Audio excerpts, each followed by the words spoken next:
Welcome back to another episode of NewOrleans.Football presented by PJ's Coffee. We're coming to you from the Oshner MD Anderson Cancer Center podcast studio, and we're going to talk about the Saints finally winning a football game on today's show. What's it mean for Kellen Moore? What's it mean for Spencer Rattler? What's it mean for this team in general as they move forward and try to build upon finally getting this first one? We're going to talk about all of that and so much more on today's show. If you're in the market for a new car, hit up my guy, Matt Bowers. He's got dealerships all over the place. They have the best prices, the best customer care. Tell them that's NOF sent you. And if you want to celebrate your fandom beyond the field, and you can actually celebrate something this week, Keesler Federal is proud to be the official credit sponsor, the official credit union sponsor of the New Orleans Saints. They are a not-for-profit organization, meaning that they're looking to put money into your pocket instead of theirs. Their members always come first. You can enjoy lower fees, better rates, and everything else that Saints fans need to help you get one step closer to living your dreams. That's Keesler Federal, the official credit union sponsor of the New Orleans Saints. First topic today is presented by the Mortgage Brothers. That's mortgagebros.money. Tell them we sent you. They'll give you $500 off your closing cost on your house purchase. Casual guys, not suit and tie. They're cool to deal with. They'll just make it a much better home buying experience, and you can make some money there. But yeah, look, the Saints finally won a game, and I think it's a big deal. Obviously, you got to get one. Like, Kellen Moore has to start his tenure as a winning coach at some point. Spencer Rattler, if he wants to keep being a starting quarterback, needed to win a game at some point. The defense, if they wanted to silence some of the doubts, had to win a game at some point. They got their turnovers, 5 of them in this game, and they finally started to put some stuff together. And you can't get momentum without getting that rock rolling a little bit. So I think it was a good thing. And look, I think it was important for Rattler too, maybe more so than anybody else. Like, you're 0-10 at a certain point, like, people are going to start looking at you crazy. And if you lose to Jackson Dart, who Dan Orlovsky, before the first quarter is even over, is talking about how the Saints should have drafted him with the 9th pick. Like, if you're losing that game to that guy and everybody's talking about how that guy has won 2 games and you can't win any games, I think it starts to get really hard to keep your job. And it's hard to have people buy into you as the starter. So getting this one, I thought, was hugely important. And for Moore, I think getting this one is hugely important because, like, you got to keep trying to build a culture and get your team to be better and grow players and build players and get them all trying to play like Jonas Sanker. But when you have a losing culture, I think that's really hard to do. And look, I don't expect the Saints to end the season with a winning record or to go on a winning streak or anything like that. But like, losing game 5, game 6, game 7, very quickly, you could end up on the wrong side of something and be looking at like a 1-8 start or an 0-9 start. And that's just very hard to keep people bought in and playing it to the best of their ability when things look like that. So they finally got this one. They are finally a team that isn't the worst team in the league, at least for a week. And now they can prepare for New England as a team with a win. Then it's the Bears after that. I think those are both still really hard games to win. The Patriots have some guys. The Bears obviously have DA over there, and he knows how to play defense. But you got one, and now you can try to get number 2. So thought it was very important. Look, the music's back on in the locker room. People are celebrating. People are smiling. It was just something that I think was needed. 300 days between victories. And now, granted, like, 200 of those days are off-season days, so that's kind of a bullshit stat, but it's still real. And now they finally got that first one. So we're going to talk about what the defense did today. We're going to bring in Trip for that right now, and we're going to break all that down. And Hendricks and Kevin will be on the show right after that. All right, Mike Triplett joins us now for our next topic, presented by Shawbear Insurance, the Earhart Agency. Make sure you're looking up the Earhart Agency when you are trying to get protected by Shawbear. So yeah, the defense, man, like, I don't know. The topic here is, did they silence the doubts? I don't know if they silenced the doubts at large, because I think there were still a couple of things they could have done better, but I think they shut everyone up for a week. I mean, you get 5 turnovers and 5 possessions. That's kind of a good way to make it hard for people to pick at your performance after the game. Well, I know why you hesitated to qualify. They didn't shut everyone up for a week. They shut everyone up for 5 or 6 possessions. They were making the doubters even louder in the first 28 minutes of this game. And look, a sneak preview for the story, or go and read it if it's up on the site. Even though there were 5 takeaways, I led with the turning point of this game being Terrell Burgess when they got absolutely cooked on that flea flicker. And luckily, he recognizes it just in time, and Jackson Dart leaves it hanging up there, and he goes and bats it. And then after that, it was 5 straight turnovers. But this was on the way to being a disaster game for their defense. Jackson Dart had completed like 9 of his first 13 passes for over 100 yards and 2 touchdowns. He had run for almost 50 yards. They weren't getting him down. And it was like, oh, no. And we had just talked Friday. We made it the lead topic of our show. Like, this is you got to show me something game for the Saints defense. They were a little late to the party, but then they did what they had to do, and they did it again, and they did it again, and they did it again. I don't know if you've done your player of the game segment, but like Kool-Aid McKinstry is a perfect example of this. He was kind of one of the GOATs in the first half, and then he ended up winning that award in the second half, or making a case to win that award in the second half. I mean, it's just a really important redemption game for the defense. We'll see if they can carry it over. I still have some doubts about their consistency, but they absolutely needed this and deserve credit for it. Oh, I'm not turning point of the seasoning this like at all. Like no doubt. I just think for a day, like, hey, look, they started out rough. They battled back. They made the plays they had to make, and in the end, they ended up kind of having a day, man. Yeah.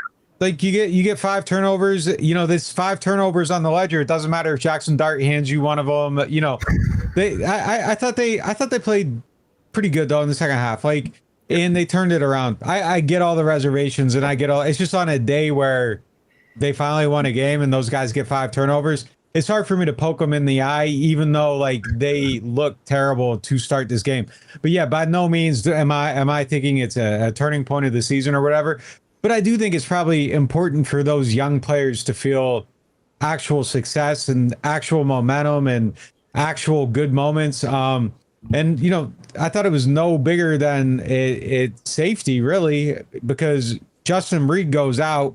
And this is, you know, at that point, you're down, just going back to the beginning of the season, you're down Tyrann Mathieu, you're down Julian Blackmon, you're down Justin Reed, you got your third round pick and Jordan Howden, who really they kind of tried to bury a little bit. And then those are 2 of the guys that I think flashed brightest in this whole entire game. And, you know, this season for us has been about bright spots and momentum and all that stuff.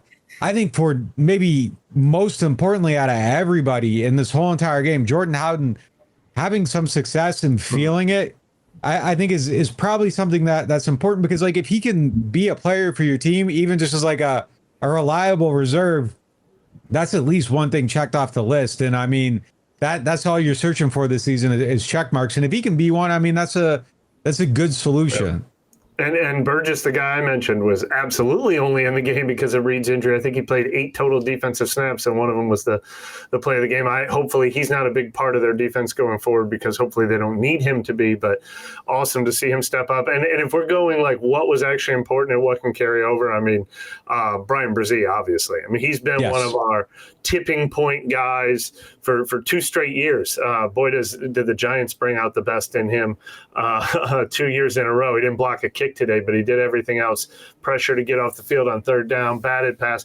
That forced fumble was a thing of beauty. And look, we say 5 turnovers and it felt like the floodgates open and stuff, but this is a totally different game if he doesn't strip that ball loose. The Giants are only down by 5 at that point, and they're on the 12-yard line. If they finish that drive with a touchdown and take the lead, I still think the Saints were probably going to pull this one out the way they were playing, but they're not running away with it. That was the most important of the 5 takeaways for sure. So there's no guarantee. There's definitely no guarantee. You know, like the Giants were moving the ball pretty easily down the field. Like a lot of times, to go back to your opening statement about how they looked, like they were moving the ball and then the Saints were being opportunistic. If you're going to play bend but don't break, this is what it's supposed to look like. So at least that was successful in that regard. But yeah, incredibly important play. And then I think it's easy to say, well, yeah, but after that, the Giants didn't really do a whole lot. Well, I think once Jackson Dart had to start throwing the ball down the field, he doesn't have much of an arm. I mean, I think that's kind of what turned it away. And then really the 2 picks are kind of like, you know, give me, you know, they didn't really change the outcome. The Brzee play significantly changed the outcome of the game. So definitely a huge moment there. That flea flicker, like you said too, that was the other one. If they hit that, it might get out of control. Again, not the greatest throw in the world. I thought it was definitely short. I mean, no argument there. And boy, that would have been like a backbreaker to kind of have that happen. Like that was Sean Payton's like play. Like that was the Sean Payton's. Nobody loves that flea flicker more than Sean Payton does. That, like, for another team to hit that to kind of like bury your team, that would have been a little bit. How many flea tough. flickers were there from both teams combined in the 52-49 Breeze Eli Manning game? There had to be a few for sure. Yeah. But yeah, I think absolutely the coverage is still. I think there's still questions there. I think Kool-Aid feeling some success is probably something that's pretty important. Much needed. Yeah, definitely huge for him. I thought Alante actually played pretty good today. Yeah. I'd have to go back and watch the tape to notice his good plays. I noticed that I never noticed him getting picked on or tested. And frankly, Kool-Aid got pushed around on that touchdown pass by Theo Johnson, the Giants' big tight end. But Giants receivers did squat in this game. So they did do a good job of making sure they weren't getting beat by the Giants receivers in this game. That's a rough group of skill position players, man. Well, oof. I think Malik Neighbors led them in receiving today, even though he wasn't playing. Yeah, and then my other thing with the defense, like, they got the pass rush going later. I thought Cam definitely flashed.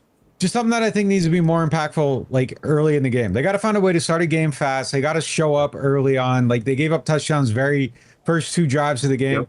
Like, those are the things, if there's going to be actual momentum, like, seeing them just kind of start a game strong, I think would go a long way toward maybe establishing some belief in that group. I was really disappointed. I think we said the other day when we were talking about Jackson Dart, you got one game of tape and you saw what he wanted to do. He had 11 completions and 10 runs. Like, the guy wants to run. And they made him so comfortable in this game because they kept opening those lanes for him and letting him run. I really thought and was really disappointed that they didn't say, no, you're going to have to throw the ball to beat us today. They let him run for, like I said, 48 yards in the first 20 minutes of this game. Yeah, we'll see what they can do next week. They got the Patriots, Drake May, an offense that could maybe, do some things. Obviously a softer opponent than some of the teams they saw at the beginning of the season, but see if the defense can maybe get some momentum going here, but not yet quite a turning point, but definitely good to see them. Turning point. I did, again, a preview to my sneak preview of my story. I wrestle with myself over whether calling it a turning point of the season is fair. And I said, I know what direction it was about to turn if they call it that flea flicker. It might have been irredeemable. So they did pull this thing out of the fire, the end of Toy Story 3 scene or something like that. They rescued it from that demise, at least. Well, we'll see if they can build upon it next week. That's Mike Triplett. You can read all his work, the story he's talking about on NewOrleans.Football. We're going to be joined now by John Hendricks to talk about Spencer Rattler. Joined now by John Hendricks. John, Spencer Rattler finally gets his first win. Probably takes a little bit of pressure off of his situation. Probably would have got really loud if he hadn't found a way to win this game, and you watch him lose to Jackson Dart in his second start. All that, at least for now, is pushed down. What do you think this means for him, big picture? I think it buys him another couple of games, probably easily. I think when you look at Spencer's performance today, and you can just tell the weight lifted, the jubilation. I mean, you look at Kellen Moore's post-game speech, how happy everybody was for him in the locker room. I mean, this has kind of been the case, even going back to last year, that the players were really generally excited about Spencer Rattler and the capabilities that he has in this offense. But, to answer your question, I think this is obviously going to give him a couple of games. You got New England, you've got Chicago. Maybe you can squeeze out 2 wins there. I think the Patriots are one that you just got to keep an eye on. That's the biggest thing is what's the follow-up performance? Because you look at his numbers today, 21-31, 67.7% completion rate. He hit the big bomb to Shaheed. We've been waiting to see the big play. I think you even asked him about that. It's just kind of we just haven't seen it through the first 4 games and finally get it today and such. So I think that he's made some good decisions with his legs. Some of the passes still, some of a little bit behind, some of the things just not there. It doesn't look perfect, but I think we kind of go back to this thing of he's not doing anything to lose him the game. He's making some good decisions. He's made some really good throws here.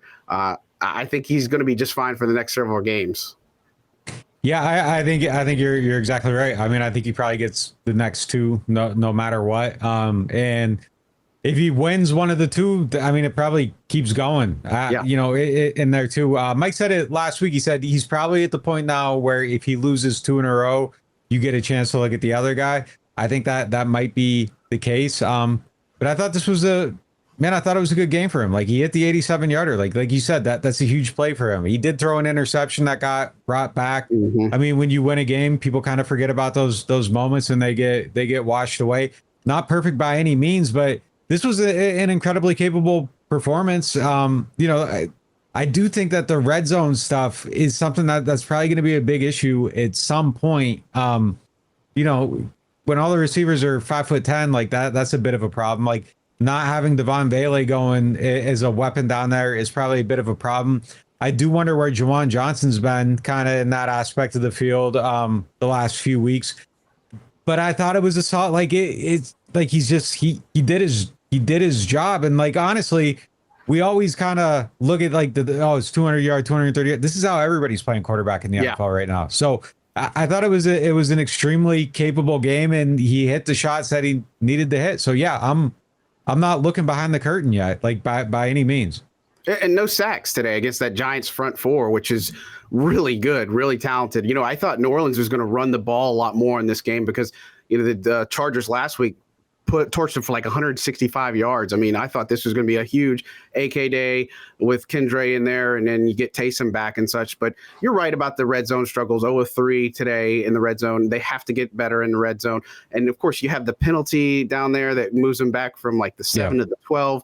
I mean, that stuff just can't happen. And for the Saints, if they want to continue to build off of this and they want to put things together in like a complete way, yeah, they got to get better on defense. Yeah, they got to finish plays. They got to finish drives in the red zone. And, you know, thankfully, Grouping hit some field goals, but he also missed a couple. And Rattler said after the game, they left points on the board. And so I totally wholeheartedly agree. And we put together the column on Friday talking about the pressure being on Rattler. I think he handled himself extremely well. Like, he's a guy that I feel like doesn't get rattled under pressure. No pun intended there, but I feel like he handles the pressure extremely well, and that he's not going to sit there and force a whole bunch of things. But I feel like he's in a mode right now where he's got some chemistry that's starting to build up there a little bit. He's starting to feel a lot more comfortable in this offense. I think everybody's starting to feel a little bit more comfortable in this offense. And, you know, even the offensive line, no Cesar Ruiz, Torselli Simpkins, an undrafted rookie, having you back a little bit. I think that's a big tip to the offensive line, that you really just didn't have a lot of the errors from that offensive line today. Just everything kind of came together in a way, far from perfect, a lot of things to work on, but Rattler, I think, handled himself extremely well, and I think he earned his first win for sure. Yeah, it's kind of fascinating with him. As you were saying that, I was just kind of like running through scenarios in my head. I think as long as the defense doesn't allow him to get into like a blowout situation, like the Seattle game, I don't know that we're ever going to see Spencer lead them into like disaster. He's just, I don't know, like he's just avoided any massive mistakes. And that's kind of weird to say because like there were a bunch of opportunities against Seattle, and I get it. Like that game, I kind of, you know, you're down 21-0, some turnover worthy plays. He's had 3 actual picks get negated by penalties, 1 today. But it just kind of feels like he just kind of, I don't know, like he just doesn't play with fire too much. Maybe even a criticism of him is that maybe he should dance with the fire a little bit more than he does. Maybe take a few more risks. But I mean, he's just done an incredible job of keeping himself safe, keeping himself in that chair. And I don't think he's going to give it up very easily. That's John Hendricks. You can read his work on NewOrleans.Football. We're going to keep the show rolling right after this quick word from our sponsors. Ochsner MD Anderson Cancer Center is proud to team up with the NFL and the New Orleans Saints' crucial catch mission to tackle cancer and save lives. Together, they're helping more people access the tools needed to detect cancer early and promoting prevention and early detection. Learn more at ochsner.org/endcancer. Rouse's Markets is voted best grocery store in New Orleans, best grocery store in Baton Rouge, Mississippi, Gulf Coast, Thibodaux, Houma, Hammond, Lake Charles, Mobile, year after year. Thank you for choosing us best grocery store on the Gulf Coast. Number one. Thank you. Thank you. The number one grocery store In Mississippi, Alabama, Louisiana. 1 million customers a week can't be wrong. Welcome to Rouse's. For fans of saving money. For fans of big rewards.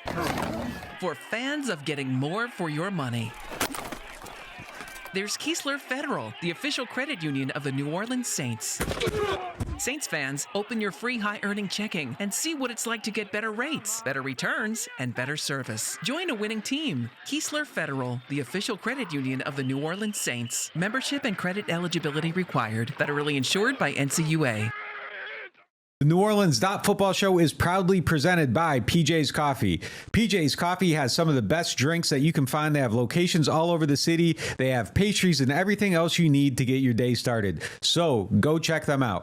I don't play favorites with our sponsors on the show, but one of my favorites for sure is RV Masters. You guys have been watching our show lately and you've seen our awesome new van.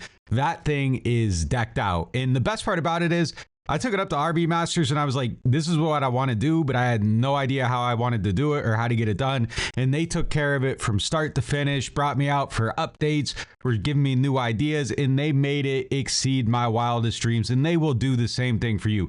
RV Masters offers full service RV, motorhome, and travel trailer repair. They have preventative maintenance and service packages for your RVs, your AC, your generators. They specialize in solar and lithium upgrades, satellite TV, and Starlink. They'll take care of you if you get into a collision. Whatever you need, they got you. And I can speak from experience because they definitely had us on our new van.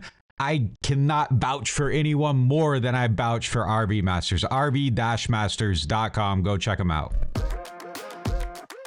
I believe it, I can see it. If it's in my sights, I achieve it. Ain't no leaving, no defeating.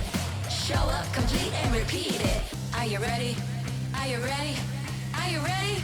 Get game ready. Play game ready scratch-offs and fast play from the lottery. Win up to $100,000. Enter the second chance drawing for a chance to win up to $1 million.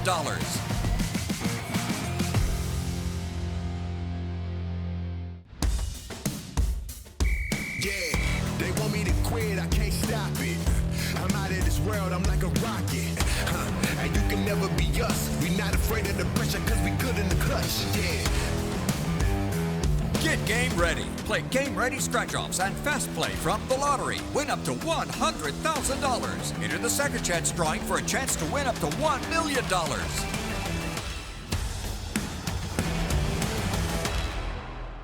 Shawbear Insurance, the Earhart Agency, is a longtime partner on this podcast, but the truth is, I was advertising them to my friends and everybody I knew long before they ever jumped on this show. And I'm going to tell you why.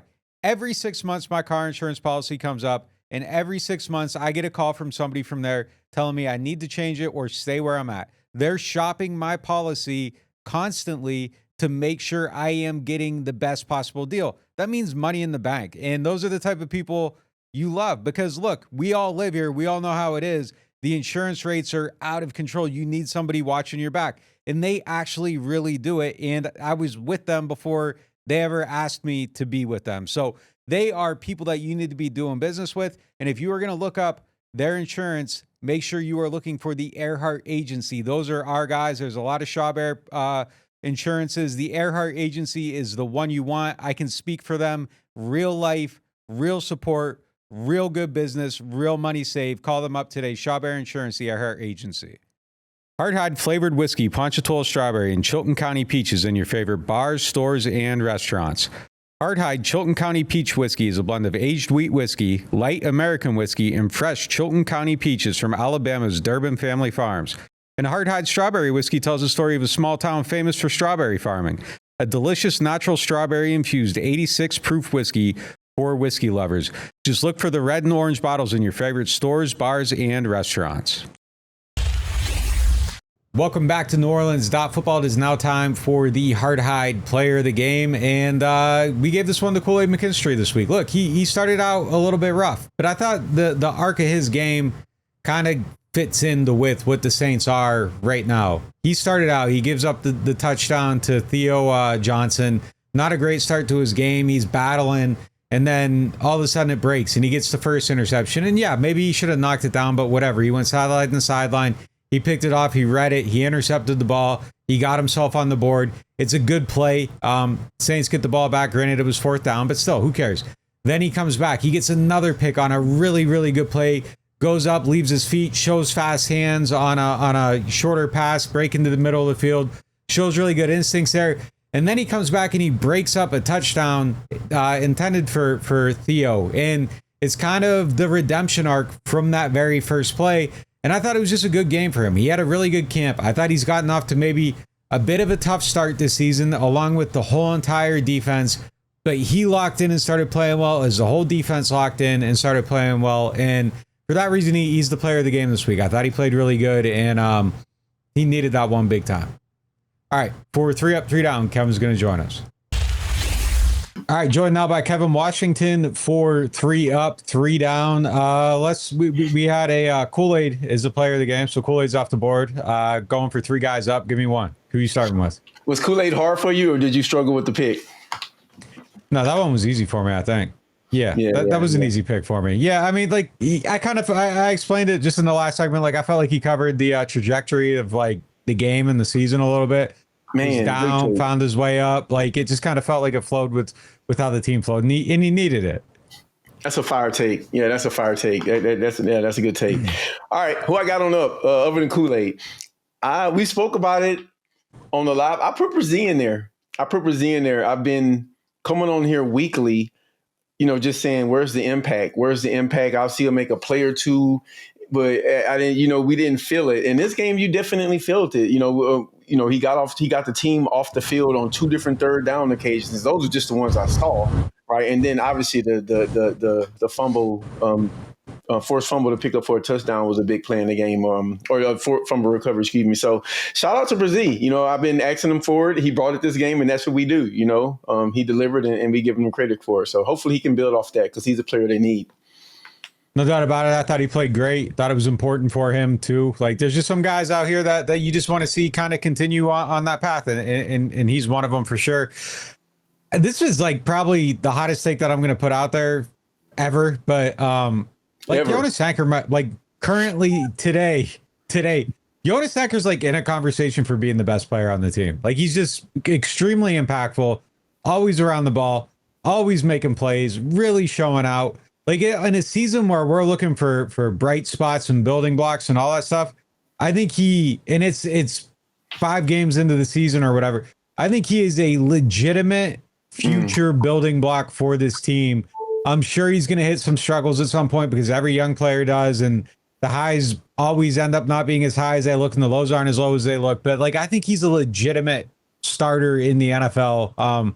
I think that much of it is locked in. It's just a matter of how good he is. But I think right now he might be consistently playing the best football of anybody on this team. And I thought that was true again today. I don't know that he was the best player in this game. We didn't make him player of the game, but the body of work to this point is extremely, extremely strong. When you said it, the first thing that come to my mind is like, man, that's a wild take. So I thought about it, and I was like, well, and there's some guys that you come up, McCoy's the guy that come up, and maybe some other guys, but I can't refute that at all. I mean, they needed a guy that they didn't draft in the first 2 rounds. And I don't know why I felt this way, but just they needed a hit on a draft pick, like someone that, is just, you found this guy, right? And you it's not a consensus guy or something. Everybody was someone would have picked and drafted high. So he's on my list too.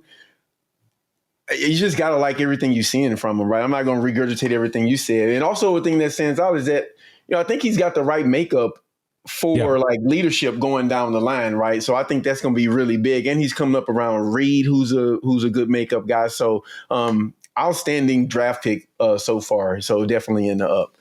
I put Shaheed in there for obvious reasons. Yeah. I mean, he's, the big plays, obviously the ones that stand out. I think going to him in the slot on the 4th, and I think it was 4th and 3 at the end of the game to kind of seal everything. I thought that was a big moment too, because there's you got Cooks, you got Vele, you got AK, where they don't throw the ball to running backs. You got Olave. There's a lot of other guys they could have went to, and the fact that they went to him, I thought that was a big deal. Again, we spoke about it on the broadcast. I love the touchdown. Slide out of they playing coverage. You got a guy in the slot streaming at the safety. That's a tough position to be in. Good call by Kellen Moore. Better execution by Shaheed. So good game for him.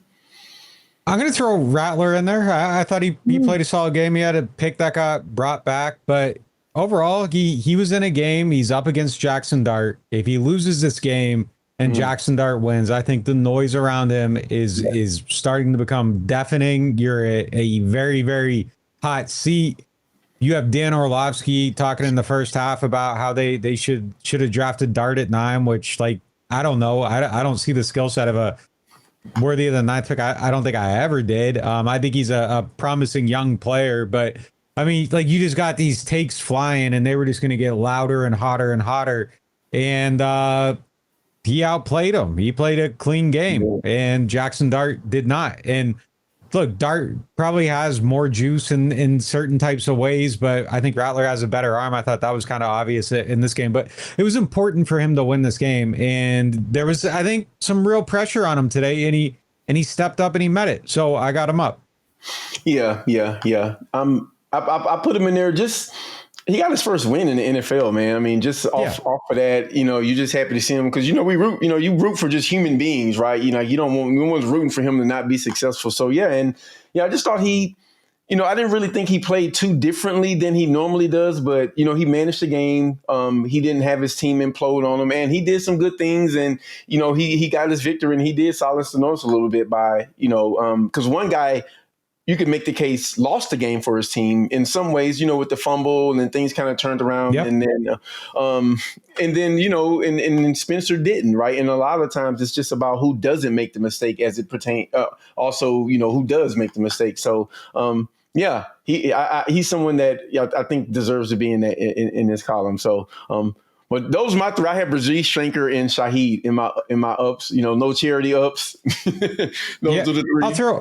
I got two more. Like I'll throw Burgess in there. He was in coverage on that flea flicker. And then Howden, he ran back the fumble recovery. So just highlighting him, comes in for Jordan Reed, plays well. That was a good moment for him. I did like to see Riley out there though. I like to see Riley out there just active. He I did see him read a play pretty well for a rookie. And then he was out there in coverage on the deep play. That wasn't a positive, but just good to see him getting reps and starting to develop more trust. So that I did like to see that. Not an up, but just an acknowledgement.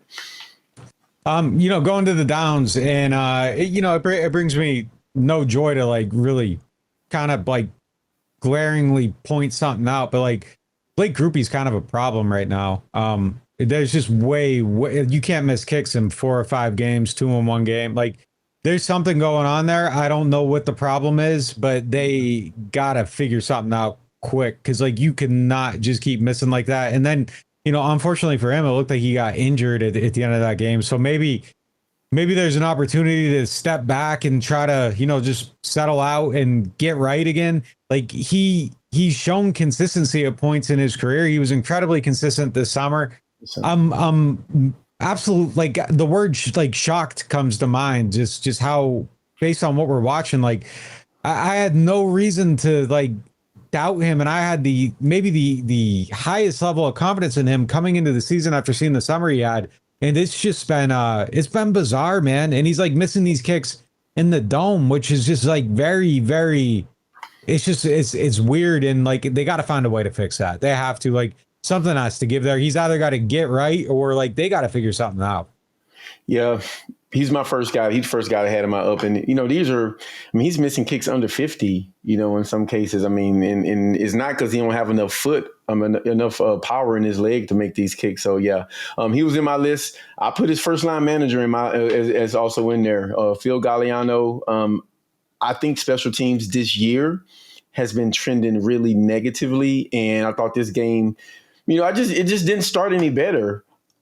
first play of the game, it's like it wasn't a good kickoff, and then the next one is the same situation, and you get the Groupie missed kicks, and then Groupie had to stop a touchdown from almost being scored, and he got spent around like a tornado, like a helicopter blade, trying to tackle the guy, right? And so I just think that you keep seeing one of the three main areas of the team, defense, offense, special teams, you keep seeing them be deficient in the area. And special teams is just not the one that you're supposed to be losing games with. Maybe that's unfair, but I just think they got to be better there, and they haven't been. Yeah. Again, and not like I don't feel good pointing this guy out because he's not supposed to be in the role he's in, but like it was glaring. I thought Torricelli Simpkins probably. But when we go through it, I would bet there's a chance we get to 7, 8, 9, maybe 10 pressures allowed in this game. It was a lot of pressure coming through that area. I mean, look, the Giants are unbelievable up front, and he's not supposed to be in that position. So, like, contextualizing it as it is, but in a game where a lot of stuff wasn't bad, that was one thing where it felt like it was a problem, and I think it affected the operation at times. Yeah. I mean, we saw a play or two just even we spoke about publicly, other than ones that, during the live stream, and just the ones that you saw without even mentioning them. He got a pretty wicked spin move. I remember putting on him at some point. Yeah. But yeah, I mean, listen, he's in the NFL and he's a backup interior offensive lineman, and so he's going to have to figure that out. But yeah, I definitely didn't think that he had a strong game. I put, and this is a controversial one because I like a little controversy. I put Staley on this list, and his defense created a lot of turnovers, but that's not something that you can't consistently. I mean, the one that the dude dropped, right? I mean, that the quarterback put on the earth, right? That's not something that you attribute to coaching. And Brazil sack, that was another one. The interceptions, you can feel a little bit different about that. I thought the guy stopped on one, but I just didn't think the defense. I didn't think they played well today, even when the momentum from the Giants felt like it got stopped a little bit with that flea flicker didn't work out. I still remember them like driving, maybe a drive or two, where they just kind of just marched down the field easily. The run game is just not present. The pass rush hasn't been good, even though I probably should have put Cam in a potential up. I thought Cam got a little bit of pressure today, so show him some love on that front. But yeah, I just don't think the defense is. I just don't think it's looking good right now. Just at least in the ability to stop the run, right? I mean, if you can't rush the passer, that's a skill thing. Covering one on man to man, that's a skill thing, skill set thing. But being able to stop the run, I feel like you should be able to build a defense for that. So I got him in the down. I want to see more. I want to see better from him. I understand the nuance of your take, but on a day where they got 5 turnovers and 5 drives, I'm going to let you stand alone on this one. I am separating. I'm literally pushing back from the camera. You are on your own on that one. You know me, man. I get it. I understand what you're saying. Like, there were moments, but like, I thought they exonerated themselves. Not today, Kevin. Yeah. But and Cam will be my last one for the reasons you just said. You got anyone else? Man, a little bit more controversy. I'm here. I put AK kind of in there, man. I thought he had the drop. He had a couple of drops today, and I think Kendrick just has been looking better with the ball in his hands. I thought that Coach Moore gave AK a run when they could have, basically run the clock out, and he gave AK a run after Kendrick had just ran it 3 or 4 times looking good, and then he ran Taysom, and then it was a punt. And so not AK is down as in like he's really down, right? I'm not trying to say AK is down as a player, but I just think that he's got a guy behind him that's looked like he's younger and got some juice, and AK hasn't really had a large effect yet on the season. I'm pretty sure there's going to be an AK game, and I'm not saying AK is not running back 1 or nothing, but just right now he's got a young running back behind him that's looking good, and I think Kendrick deserves more touches, even if it means that AK gets fewer touches because of production. So another little controversial in there. I don't want people to overreact on it, but I did, I think that's fair. The man did just have 15 for 70 last week. But this is a new week, man, and Kendrick looked better. Kendrick looked better, and it's like, and he had the 2 drops too, right? It's like I think he definitely dropped 2. I think that's a good thing though. Like, I think some weeks, like, I think it's good to have the 1-2 punch that, like, Kendrick can be the guy one week and Alvin can be the guy the other week, and I think that ebb and flow is probably a good thing for their team. But Yeah, I mean, he dropped 2 passes today. That's a guy that, we want to see more involved in the pass game. I get it. I get it. But yeah, I'm just pushing back a little. Last week he had 70. He had a run of 17 and a run of 12 last week. He made some plays. But yeah, I got you. That's going to do it for 3 Up, 3 Down. Send your hate mail to Kevin. Get Kevin at NewOrleans.Football. All right, we'll be right back. Big news from the home team. Introducing our newest sponsor, the Mortgage Brothers. With over 30 years of combined experience, the Mortgage Brothers are the quarterbacks of home lending, calling the right plays to get you across the goal line. Whether you're a first-time buyer or a seasoned vet, they'll coach you through every down and make sure you feel like part of the team. They're backed by Cross Country Mortgage, the #1 retail lender in the nation, so there's no loan playbook they can't run. FHA, VA, conventional, RD, and more. They're lifelong season ticket holders, local guys who know the field and your market, and their online application takes less than 10 minutes. Why fumble your mortgage with some online lender who's never even watched your team play? Stick with the Mortgage Brothers, the trusted pros who play to win. Mention NOF and get $500 back in lender credit toward your closing costs. That's money back in your pocket when it counts. Visit mortgagebros.money and start shopping with confidence. Because with Mortgage Brothers, it's always no flags, no fumbles, just smooth closings every single time. Score big with kickoff combos at New Orleans Hamburger and Seafood Company. Don't pass on your choice of our seafood combos or our slider specials. Served with a side of garlic herb fries. Run in now for specials starting at $9.99 at New Orleans Hamburger and Seafood Company. I got hurt in a car wreck. Why should I get Gordon? Because when you're hurt, you need money. And I fight for the people of Southeast Louisiana every day. I got a client who injured their neck in a car wreck, $250,000. Another client was hit by a big truck and needed back surgery. I got them $700,000, and they deserved every single penny. That's what I'm talking about. Why wouldn't I get Gordon? If you've been hurt in a car wreck, just call me, New Orleans. Get it done. Call 504-800-8888. You ever take a bite of something and immediately think, yeah, I'm coming back for this? Bobby Hebert's Cajun Cannon Restaurant just added some new dishes, and man, they crushed it. The shrimp and crawfish pistolettes, golden and stuffed with bold Cajun flavor. Fried oyster tacos, crispy, fresh with the perfect kick. And the soft shell crab Alfredo, creamy, rich, and absolutely worth the order. They're open 7 days a week, and they deliver late. Bobby Hebert's Cajun Cannon Restaurant. Delicious food, superior service. Whether you are a local New Orleanian or a fan in town for the game, get your pre- and post-game fired up at Aaron Rose. Local chaos and local love for the black and gold. Wake up and live with daily drink specials, mimosas, screwdrivers, Bloody Marys, and hot or frozen Irish coffees, all just $3 or $4 between 10 a.m. to 2 p.m. Aaron Rose, half a block from Bourbon Street in the French Quarter, 811 Conti Street. Attention Saints fans, don't let pests and termites invade your home field. Trusted team at Red Pest Solutions to tackle those unwelcome visitors. Call the Red Man today for unbeatable pest and termite control. Score peace with no pest. Visit redpest.com, REDDPEST.com. Welcome back to NewOrleans.Football. It is now time for the Get Gordon question of the day, presented by Gordon McKernan Injury Attorneys. And the question today comes from Tripp, and he says, let's say the Saints have a top 5 pick. Who are you picking at this point? I'm going to say something that's probably going to be pretty unpopular, but I'm still looking at the quarterbacks, no question about it. I still think you have to compare these guys against those guys. And if you're picking in the top 5, you're in position to potentially get somebody that could be a franchise changer. And I think you're starting to see some guys at the college ranks look like they might be worthy of those picks. There's a huge game this weekend between Indiana and Oregon. Dante Moore and Fernando Mendoza, they're going to go head to head.